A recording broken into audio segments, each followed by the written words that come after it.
मेरे सभी प्यारे व्यूवर्स को गणेश चतुर्थी की हार्दिक शुभकामनाएं। आज हम गणेश चतुर्थी के शुभ अवसर पर बनाने जा रहे हैं केसरी बात, जिसको कुछ लोग पाइनएप्पल सीरा भी बोलते हैं। तो आप लोगों को बचपन की वो खुशबू तो याद ही होगी, जब कोई त्योहार होता था तो घर से मीठे की और केसर की खुशबू से पूरा घर महक जाता था। किचन की आज वही खुशबू हम लेके आए हैं आप सबके साथ बहुत ही स्वादिष्ट रूप से। तो ये पाइनएप्पल सीरा की रेसिपी आप सबके लिए है, एक बार आप सब लोग देख लीजिए। इसका मेन इंग्रेडिएंट है पाइनएप्पल। पाइनएप्पल को हम छोटे छोटे पीसेज में कट करेंगे। सबसे पहले हम पाइनएप्पल को छील लेंगे, फिर इसका छोटा सा हिस्सा हम काम में लेंगे।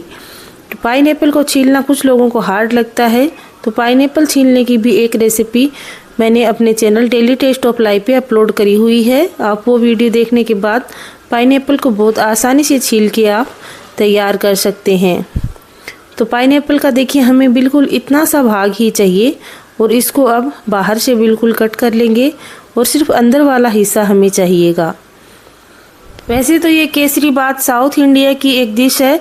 साउथ इंडिया में ये हमेशा बनाया जाता है, जब भी कोई त्यौहार हो, कोई बड़ा फंक्शन हो, प्रोग्राम हो, तो उसके अंदर आपको ये केसरी बात की रेसिपी देखने को ज़रूर मिलेगी। वहाँ की मुख्य रेसिपी ये केसरी बात ही है। हमारे यहाँ पर जैसे राजस्थान में कोई भी प्रोग्राम हो तो उसमें आपको काजू कतली देखने को मिल जाएगी, उसी तरीके से वहाँ पे साउथ इंडिया में आपको हर प्रोग्राम में, हर फंक्शन में ये केसरी बात देखने को मिलेगा। पाइनएप्पल हमने बिल्कुल छील लिया है और अब इसको छोटे छोटे टुकड़ों में कट किया है, लेकिन ये जो बीच वाला हिस्सा है हार्ड वाला, ये हमें हटा देना है, क्योंकि ये पकने में थोड़ा सा हार्ड होता है। अगर आप इसका जूस बना के डालते हैं तो आप इसको काम में ले सकते हैं, लेकिन हम आज वाली रेसिपी में इसको बिल्कुल टुकड़ों में कट करके डाल रहे हैं, तो हार्ड वाला पार्ट है वो हटा देना है। आप मेरी ये रेसिपी कहाँ से देख रहे हैं मुझे कमेंट करके ज़रूर बताइए। अगर आप राजस्थान से देख रहे हैं तो आपने पहली बार ये रेसिपी देखी है, तो देखिए ये सूजी से बनती है। नाम इसका केसरी बात है, लेकिन बनती है सूजी से है। बिल्कुल बारीक वाली सूजी आती है, उससे बनाई जाती है। मार्केट में कई तरीके की सूजी आती है, उसमें सबसे बारीक जो सूजी होती है, चिरोटी जिसको सूजी बोलते हैं, चिरोटी सूजी, वो वाली सूजी हमें इस रेसिपी में काम में लेते हैं। तो एक कटोरी यहाँ पे हमने सूजी ली है। एक ही माप रखिएगा, उसी माप के हिसाब से आपको बाकी की रेसिपीज, आगे की रेसिपी बनेगी, तो पूरा माप उसी कटोरी से सेट कर लीजिएगा। अब हमें घी डालना है एक पैन के अंदर। तो घी इसके अंदर 3 से 4 बार डाला जाता है, तो सबसे पहले हम 2 बड़े चम्मच घी के डाल रहे हैं। इस तरीके से थोड़ा थोड़ा करके 3 से 4 बार घी डलेगा, और इस रेसिपी में घी का जो टेस्ट है वो बहुत ही बढ़िया आता है। अब इसमें हम ड्राई फ्रूट ऐड करेंगे। तो ड्राई फ्रूट यहाँ पे सिर्फ 2 ही डाले जाते हैं, काजू और किशमिश। इनके अलावा और ड्राई फ्रूट नहीं डाले जाते। 2 से 3 मिनट लो फ्लेम के ऊपर इनको इस तरीके से भूनेंगे। तो किशमिश है वो बहुत जल्दी फूल जाती है, और काजू है वो बहुत जल्दी ब्राउन हो जाते हैं, तो इन दोनों को आप एक साथ ही भून सकते हैं। अब काजू और किशमिश को बाहर निकाल लेंगे, और इसी कढ़ाई के अंदर हम सूजी को भूनेंगे। लेकिन सूजी को भूनने से पहले यहाँ पे हम लौंग डाल रहे हैं। 4 लौंग हमने साबुत डाली है। इसके अंदर और किसी चीज़ का इस्तेमाल नहीं होता, इलायची वगैरह का, सिर्फ लौंग की ही खुशबू आती है और इसमें बहुत बढ़िया लगती है। तो 4 लौंग घी के अंदर डाल लिया है, और अब सूजी को इसमें भूनेंगे। सूजी को बहुत ज़्यादा नहीं भूनना है, 2 से 3 मिनट के अंदर ही हल्का सा इसका कलर चेंज हो जाए, बस इतनी इसको पकाना है। सूजी को बहुत ज़्यादा डार्क ब्राउन नहीं कर देना है, वरना इसका टेस्ट है वो गड़बड़ हो जाता है। तो जैसा इसका नाम है केसरी बात, तो इसमें केसरी कलर भी जाएगा। जो फूड कलर होता है वो इसके अंदर ज़रूर जाता है, या फिर आप इसमें बहुत सारी केसर डाल सकते हैं। केसर का भी इसमें कलर आएगा, और हल्का सा इसमें फूड कलर भी जाएगा। तो सूजी को सबसे पहले बढ़िया से भून लेना है। 3 से 4 मिनट तक सूजी को इस तरीके से चलाते हुए हम भूनेंगे। तो केसरी बात के अंदर सूजी की जो खुशबू है वो बहुत ही बढ़िया से आने लगी है, तब हम समझ जाएंगे कि सूजी है वो अच्छे से पक चुकी है। अब देखिए सूजी जब पक चुकी है, तो इस कढ़ाई को हम दूसरी साइड उतार देंगे, और इस यहाँ पर हम दूसरी कढ़ाई चढ़ा देंगे। लेकिन उतारने के बाद भी हम 2 से 3 मिनट तक लगातार चलाते हुए इसको ठंडा करेंगे, नहीं तो ये जो कढ़ाई है वो गर्म रहती है, और गर्म कढ़ाई के अंदर सूजी है वो तले में चिपक जाती है, नीचे नीचे से काली हो जाती है। तो 2 से 3 मिनट इस तरीके से लगातार चलाते हुए उन सूजी को ठंडा करेंगे। फैन ऑन कर दें या तो आप दूसरे बर्तन में इसको निकाल दें। और इसी बर्तन में अगर आप ठंडा कर रहे हैं तो इस तरीके से 2 से 3 मिनट चला लें तो ये ठंडी हो जाएगी। और दूसरी जो हमने कढ़ाई चढ़ाई है उसके अंदर हम घी चढ़ाएंगे।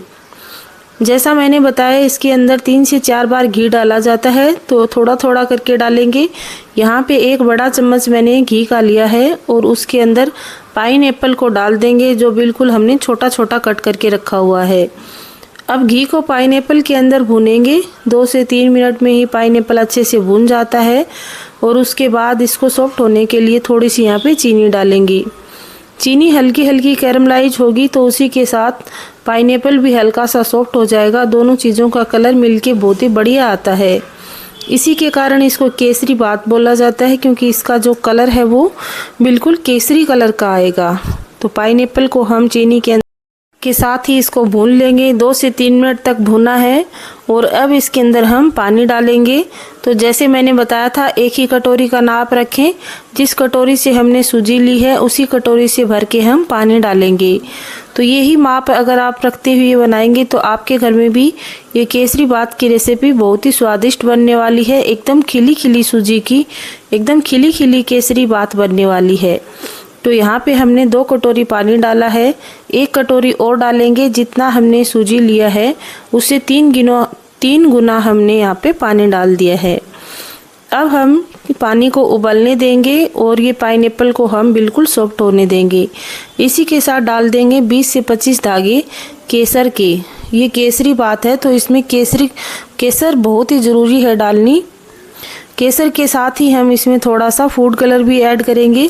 बिल्कुल थोड़ा सा, यहाँ पे 1 पिंच जितना हमने फूड कलर ऐड किया है, जिससे बिल्कुल केसरी कलर आएगा। यही वो कलर है जिससे हम खीर में डालते हैं अक्सर। जो मार्केट में चक्कियाँ बनती हैं बेसन की जो बर्फ़ी बनती है उसमें डाला जाता है, वही कलर है। तो कभी कभी खाने में डाल सकते हैं, रोज़ रोज़ नहीं खाना चाहिए। तो इस तरीके से लगातार चलाते हुए हम इसको पकाएंगे। पानी में अच्छा सा बॉईल आने देंगे। 5 से 7 मिनट उबलेगा। इतनी देर में ही पाइनएप्पल है वो अच्छे से सॉफ्ट हो जाएगा। देखिए इतनी बढ़िया बढ़िया रेसिपीज़ को घर घर तक पहुंचाना मेरा काम है। आप इसको आगे तक शेयर करते रहिए ताकि लोगों के पास इतनी बढ़िया रेसिपीज़ का नोटिफिकेशन पहुंचता रहे और वो भी इतनी शानदार रेसिपी अपने घर में ही बना के तैयार कर सकें। किसने सोचा था कि ये कर्नाटक की इतनी फेमस डिश आपके घर में भी बनेगी। ये रेसिपी देख लेने के बाद आप इस रेसिपी को ज़रूर बनाएंगे। पाइनएप्पल है वो अच्छा सा सॉफ्ट हो चुका है और इधर दूसरी साइड हमारी सूजी जो हमने भून के रखी है वो भी बढ़िया से ठंडी हो चुकी है। तो अब इसके अंदर हम पाइनएप्पल वाला ये पानी है वो इसके अंदर ऐड कर देंगे। 2 से 3 मिनट तक चलाते हुए इस तरीके से हम इसको बढ़िया से मिक्स कर लेंगे। इसीलिए इसको पाइनएप्पल सीरा बोला जाता है, क्योंकि ये यहाँ पे सीरा यानी कि हलवे के जैसे ये बनता है। सूजी भून लेने के बाद ये पाइनएप्पल वाला पानी इसके अंदर ऐड किया जाएगा और अब इसको चलाते हुए हम गाढ़ा करेंगे। कितना बढ़िया और कितना सुंदर इसमें कलर आ चुका है। और इस तरीके से पकाते रहेंगे तो इसका आप टेक्सचर भी देखिए, इतना स्वादिष्ट, इतना शानदार इसका टेक्सचर बन के आएगा। आप पहली ही बार में इस रेसिपी को बनाने की कोशिश करेंगे, बहुत ही शानदार रेसिपी बनके तैयार होती है। 2 से 3 मिनट तक इसी तरीके से पकाएंगे तो सूजी है वो बहुत जल्दी पानी को अब्जॉर्ब कर लेती है। बहुत ही जल्दी इस तरीके से सारे पानी को सूजी है वो सोख लेगी। तो अब इसके अंदर हम ड्राई फ्रूट ऐड करेंगे। ड्राई फ्रूट हमने पहले से ही भून के रखे हुए हैं।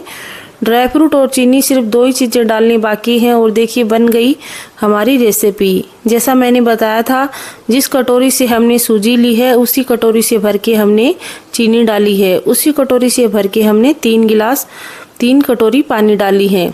तो मेजरमेंट बिल्कुल सिंपल है, एक ही माप ले लीजिए। उसी कटोरी से भर के आप सूजी डालिए, उसी कटोरी से भर के 3 कटोरी पानी और उसी कटोरी से भर के आपको चीनी डालनी है। जैसे एक बार चीनी डाल लेंगे सारा बैटर है वो इस तरीके से एक बार पतला होगा, क्योंकि चीनी अपना जूस है वो रिलीज करती है। लेकिन 2 ही मिनट के अंदर देखिए वापस ये गाढ़ा हो जाएगा। गैस की फ्लेम को आप यहाँ पे फुल कर सकते हैं, क्योंकि हम लगातार चलाते हुए पका रहे हैं तो ये लगने का तो कोई चांस ही नहीं है। और जब भी आप इस तरीके की रेसिपी बनाएं तो हो सके तो नॉन स्टिक कढ़ाई लें। नॉन स्टिक ना हो तो आप कोई भी भारी तले की कढ़ाई ले, जिससे कोई भी रेसिपी तली में चिपकेगी नहीं। और यहाँ पे हमने ड्राई फ्रूट को बिल्कुल सॉफ्ट करके, यानी कि इनको हमने भून के रखा हुआ है। सारे ड्राई फ्रूट डाल दिए हैं, बिल्कुल थोड़े से हम रखेंगे गार्निशिंग के लिए। अब एक बार हम घी और डालेंगे, जैसा मैंने बताया था 3 से 4 बार इसमें घी डलता है। ये वाले घी डालने के बाद आप इस रेसिपी की शाइनिंग देखिए, कितनी बढ़िया इसमें शाइनिंग आ चुकी है। एकदम ट्रांसपेरेंट यहाँ पे कलर हो चुका है। बहुत ही स्वादिष्ट और बहुत ही यम्मी सीरा यहाँ पे बनके तैयार हुआ है। तो आप ये रेसिपी कब ट्राई कर रहे हैं, मुझे फटाफट से कमेंट करके ज़रूर बताइएगा। आपके घर में भी ये रेसिपी अगर ऐसी शानदार और बढ़िया बने तो आके एक छोटा सा कमेंट मुझे ज़रूर करिएगा कि आपको ये रेसिपी कैसी लगी है। यहाँ तक वीडियो देखा है तो रेसिपी तो आपको पसंद ज़रूर आई होगी। छोटा सा लाइक करिए और कमेंट करके ज़रूर बताइए। और अगर चैनल पे नए आए हैं तो चैनल को सब्सक्राइब कर लीजिए, ताकि आपके पास इतनी शानदार और बढ़िया रेसिपी का नोटिफिकेशन सबसे पहले पहुंच सके। जब सीरा अपने आप कढ़ाई को छोड़ने लगे, सारा सीरा देखिए एक साथ हिल रहा है, कढ़ाई को अपने आप छोड़ रहा है, यानी कि सीरा है वो पक के तैयार हो चुका है। तो ये पाइनएप्पल वाली रेसिपी हमारी पूरी तरीके से बन के तैयार हो चुकी है। अब हम इसको सर्व करके दिखाएंगे। सर्व भी हम उसी तरीके से करेंगे जैसे साउथ में किया जाता है। सबसे पहले बटर पेपर लगाएंगे। बटर पेपर के ऊपर एक पत्ता रखा जाता है। ये पत्ता केले का पत्ता होता है। साउथ में इसी तरीके से इस डिश को सर्व किया जाता है। और साउथ वाली तरीके से ही हम आपको आज ये डिश सर्व करके दिखाएंगे, क्योंकि ये साउथ की कर्नाटका की डिश है और वहाँ पर बहुत ही ज़्यादा पसंद करी जाती है। तो एक बार इस रेसिपी को आप अपने घर पे ट्राई ज़रूर करके देखिएगा। आपके घर में भी ये रेसिपी एज इट बनने वाली है, अगर आपने ये वाली रेसिपी देख के आपके घर में रेसिपी बनाई है। बहुत ही शानदार और बहुत ही यम्मी रेसिपी, बहुत ही बढ़िया पाइनएप्पल सीरा यहाँ पे बन के तैयार हुआ है। किस किस के मुंह में पानी आ रहा है, फटाफट से कमेंट करिए, लाइक करिए और चैनल को सब्सक्राइब करिए। बेल आइकन दबाना ना भूलें, ताकि आपके पास सबसे पहले नोटिफिकेशन पहुंचे। मिलते हैं इतनी बढ़िया, इतनी शानदार रेसिपी के साथ नेक्स्ट वीडियो में। तब तक के सभी को राधे राधे। गणपति बप्पा मोरिया, मंगल मूर्ति मोरिया।